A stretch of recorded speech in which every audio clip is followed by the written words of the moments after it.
Happy Monday and good noon.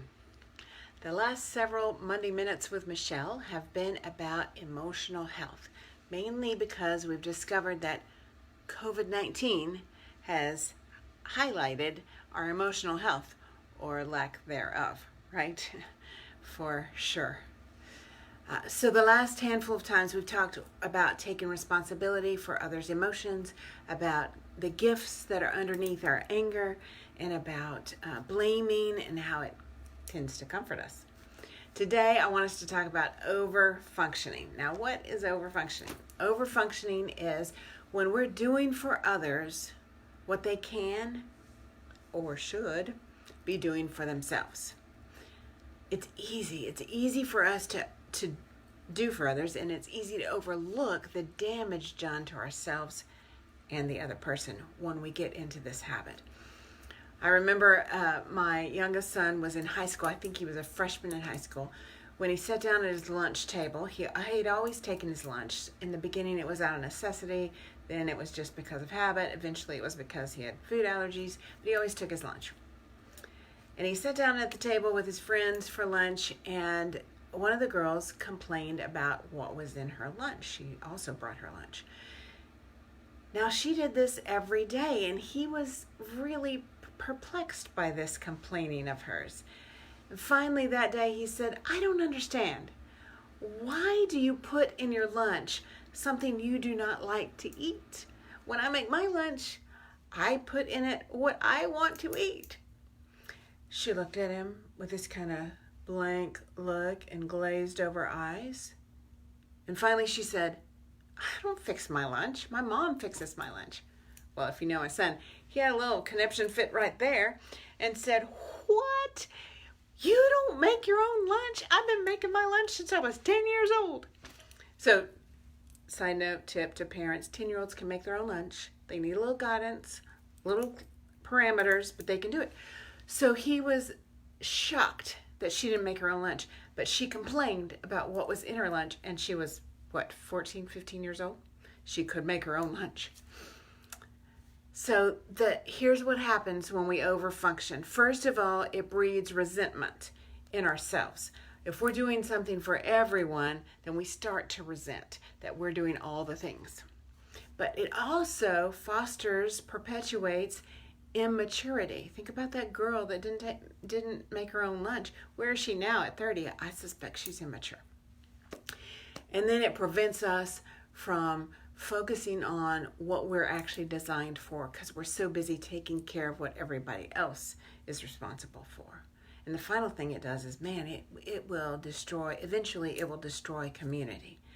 So over-functioning, let's talk about it. I want us to take a quick assessment and see if you're over-functioning. So just say yes or no to every one of these statements. Hey, Jennifer and Janetta. First statement: I generally know the right way to do things. I move in quickly to advise or fix things. I have difficulty allowing others to struggle with their own problems.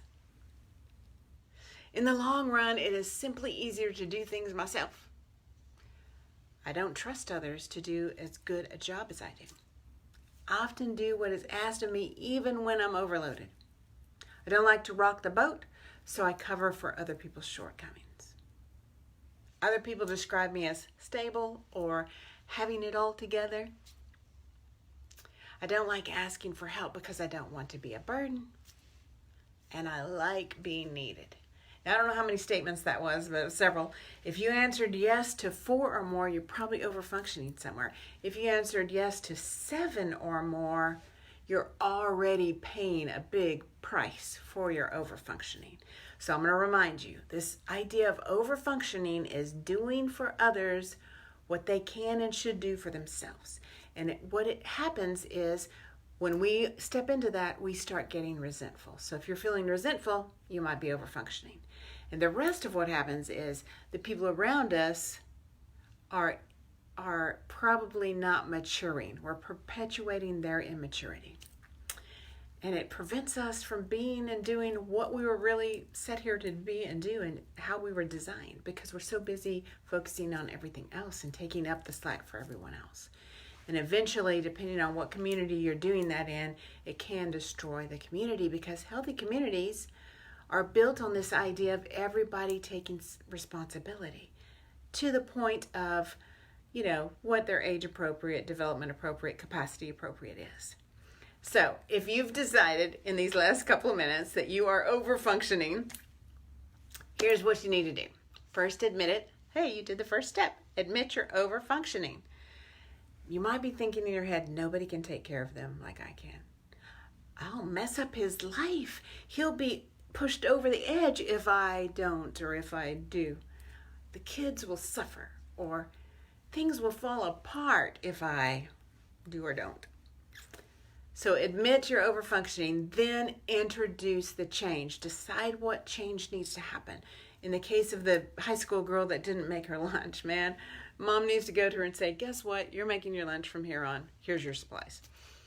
Or if it's a coworker that you've covered for the last 3 staff meetings, you need to go to the coworker and you need to say, hey, I covered for you the last 3 staff meetings, and I know you didn't ask me to, but I just did it so you wouldn't be embarrassed, but I can't do it anymore because it's costing both of us. So you introduce the change. So you admit, hey, I'm over functioning, here's the change, and then prepare for some chaos. Because we bring change into a system, it rattles it. So we are changing the pattern that everybody's used to, and everybody has to get shook up a little and find their new role. So prepare for the chaos. It's okay.